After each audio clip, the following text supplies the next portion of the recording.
साम्राज्य न्यूज, सामान्यांचा असामान्य आवाज। ऑपरेशन सिंदूर, एक संदेश, एक श्रद्धांजली, एक हुंकार।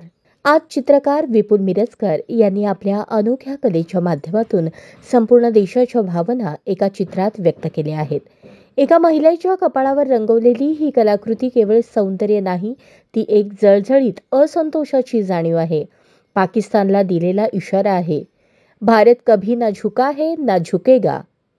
या चित्रातून त्यांनी देशवासियांचा रोष, शहीद झालेल्या जवानांचा सन्मान आणि पहलगाम येथे झालेल्या भ्याड दहशतवादी हल्ल्यात बळी गेलेल्या नागरिकांना त्यांनी आपल्या कलेतून श्रद्धांजली वाहिली आहे।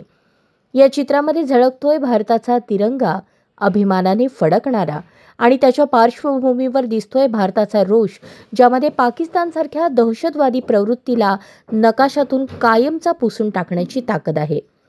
2 तासांच्या मेहनतीत साकारलेली ही कलाकृती केवळ रंगांचं मिश्रण नाही, तर ती शौर्य, बंधुता आणि प्रतिशोध यांचं प्रतीक आहे। या सर्जनशील प्रक्रियेत तेजल रोहित परदेशी यांचे मोलाचे सहकार्य लाभले। ही कलाकृती प्रत्येक भारतीयाच्या मनात देशभक्तीचा एक नवचैतन्य निर्माण करणारी आहे। एक संकल्प की आपला भारत कधीच झुकला नाही आणि कधीच झुकणार नाही।